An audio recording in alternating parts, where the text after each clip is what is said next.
বন্ধুরা, তোমরা কেমন আছো? আশা করি তোমরা খুব ভালো আছো। আমিও খুব ভালো আছি। আজকে তোমাদের আমি ট্যাংরা মাছের তেল ঝাল করে দেখাচ্ছি। আর এই ট্যাংরা মাছের তেল ঝাল করতে আমার কী কী লাগছে দেখে নাও। আমি কিন্তু ট্যাংরা মাছ নিয়ে নিয়েছি বন্ধুরা, দেখো। আর এটা করতে আমার লাগছে আদা আছে, রসুন আছে, একটা পেঁয়াজকে ছোটো ছোটো করে কুটে নিয়েছি, টমেটো, কাঁচা লঙ্কা, ধনেপাতা আর গোটা জিরে বাটবো। চলো বন্ধুরা, আমি কিভাবে রেসিপিটা করব দেখতেই পাবে। আর এই যে মশলা দেবো, দেখো ট্যাংরা মাছের তেল ঝাল করতে আমি গোটা জিরে দিয়ে দিয়েছি। এবার এই যে আদা, রসুন আর পেঁয়াজ, কাঁচা লঙ্কা আমি একসাথে বেটে নেবো। টমেটোটা আমি পরে দেবো। দেখো, ট্যাংরা মাছের তেল ঝাল করার জন্য আমি কিন্তু গোটা জিরে দিয়েছি, একটা ছোট পেঁয়াজ, রসুন, আদা, কাঁচা লঙ্কা এগুলো আমি একসাথে বেটে নিই। আর টমেটো আর ধনেপাতা পরে দিচ্ছি। বন্ধুরা দেখো, ট্যাংরা মাছের তেল ঝাল করার জন্য আমার কিন্তু মশলা বাটা কমপ্লিট হয়ে গেছে। তোমরা তো দেখেই নিয়েছো আমি কি কি মশলা দিয়েছি। আর এই যে দেখো বন্ধুরা, আমার কিন্তু মাছের মধ্যে নুন হলুদ দিয়ে দিয়েছি। এটা ভালো করে মাখিয়ে নিই। আর এদিকে দেখো কড়া বসিয়ে দিয়েছি, কড়ার মধ্যে সরষের তেল দেওয়া আছে। সরষের তেলটাও দিয়েছি, একটু গরম হয়ে গেলে তেলটা মাছগুলো ভেজে নেব। মাছগুলো কিন্তু একটু ঢাকা দিয়ে ভাজবো। ট্যাংরা মাছ বিশাল ফাটে বন্ধুরা, তাই জন্য ঢাকা দিয়েই ভাজবো। বন্ধুরা দেখো, আমি কিন্তু ট্যাংরা মাছগুলো তেল গরম হয়ে গেছে দিয়ে দিয়েছি, একটু ভেজে নিই বন্ধুরা। তারপর আমি একটু তুলে তোমাদের রেসিপিটা করে দেখাচ্ছি। আর আমি একটু ঢাকা দিয়ে দিচ্ছি বন্ধুরা, কারণ প্রচণ্ড ফাটে তো, একটু ঢাকা দিয়ে দিলাম বন্ধুরা। এবার আমি একটু ঢাকাটা খুলে দেখি যে আমার এক পিঠ যদি ভাজা হয়ে থাকে আমি তাহলে উল্টে দেবো। উল্টে দিয়ে আর এক পিঠ ভেজে নেবো। ভেজে তারপর আমি তুলে রেসিপিটা করবো।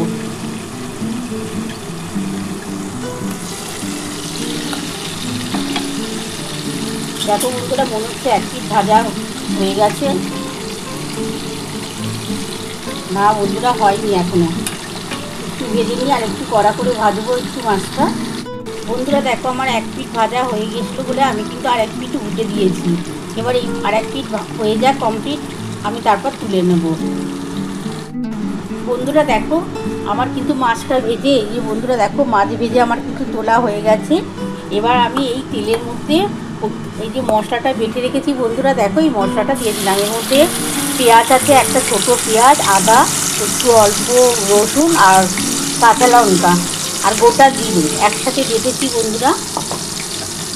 এবার এর মধ্যে আমি টমেটো দিয়ে দিচ্ছি, আমার একটা টমেটো আছে ওটা। এবার এর মধ্যে একটু সামান্য এই যে মশলাটার মধ্যে একটু জল দিয়ে আমি এই মশলাটার ভেতরে দিয়ে দেবো। দিয়ে এর মধ্যে নুন দেবো, একটু হলুদ দেবো, একটু চিনি দেবো আর একটু কাশ্মীরি লঙ্কার গুঁড়ো দেবো। আমি কাঁচা লঙ্কা তো বেটে দিয়েছি, শুধু কাশ্মীরি লঙ্কার গুঁড়ো দেবো একটু রং হওয়ার জন্য। বন্ধুরা প্রথমে আমি কিন্তু এই মশলাটার মধ্যে অল্প একটু চিনি দিয়ে দিলাম, একটু চিনি দিলাম টেস্ট হওয়ার জন্যে। এবার এক চামচের মতো হলুদ দিয়ে দিলাম, এক চামচ নুন দেবো, এক চামচের মতো নুন দিয়ে দিলাম আর কাশ্মীরি লঙ্কার গুঁড়ো বন্ধুরা দিচ্ছি।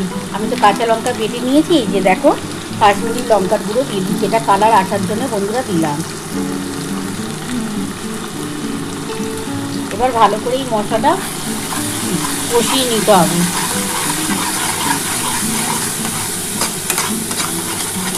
এটা তো একটু তেল ঝাল করবো বন্ধুরা, তার জন্য একটুখানি তেল দিলে ভালো হতো, কিন্তু তেল দেবো না, তেল যা আছে তাতে যথেষ্ট। তেলটা কিন্তু ছেড়ে ছেড়ে আসছে। আমি কিন্তু বন্ধুরা দেখো, আমার কিন্তু সমস্ত মশলা দিয়ে দিয়েছি, তোমরা তো দেখেই নিলে। আমি হলুদ দিয়েছি, কাশ্মীরি লঙ্কার গুঁড়ো দিয়েছি, নুন দিয়েছি, চিনি দিয়েছি।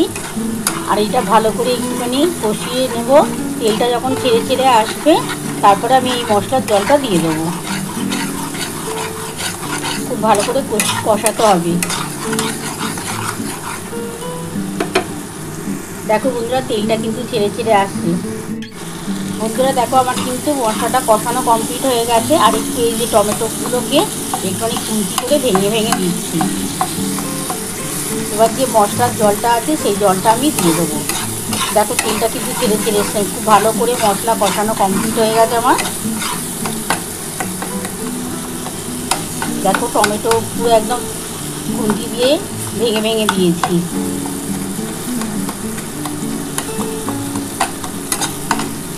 এবার এই বন্ধুরা মশলার জলটা দিয়ে দিচ্ছি। এই যে বন্ধুরা দেখো,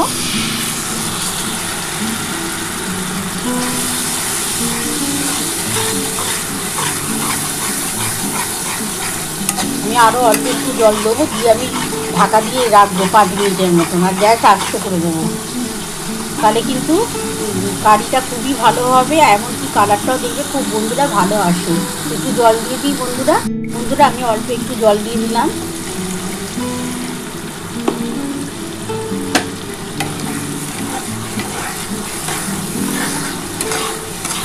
এবার আমি কিন্তু ঢাকা দিয়ে দিচ্ছি, আর 5 মিনিটের মতন ঢাকাটা দিয়ে দিলাম। 5 মিনিট পর ফিরে আসি, জলটা যখন ফুটে। বন্ধুরা আমি 5 মিনিট পর ফিরে এলাম, দেখি কত। বন্ধুরা দেখো আমার কিন্তু ট্যাংরা মাছের ঝালটা মানে মোটামুটি দেখো কমপ্লিট হয়ে গেছে। এই যে দেখো মশলাটা কিন্তু কালারটা দেখো বন্ধুরা কত সুন্দর এসেছে। এবার আমি মাছগুলো দিয়ে দিচ্ছি, যে মাছগুলো আমি দিয়ে দিলাম বন্ধুরা। কালারটা দেখেছো বন্ধুরা কত সুন্দর। আর এই ট্যাংরা মাছের কিন্তু তেল ঝাল করছি, এটা খেতে অসাধারণ হয় বন্ধুরা।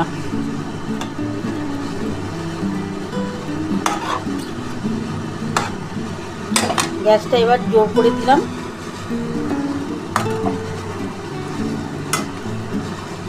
দিয়ে ওপর থেকে ধনে পাতা ছড়িয়ে আমি নামাবো। এখানে ফুটে যাক বন্ধুরা।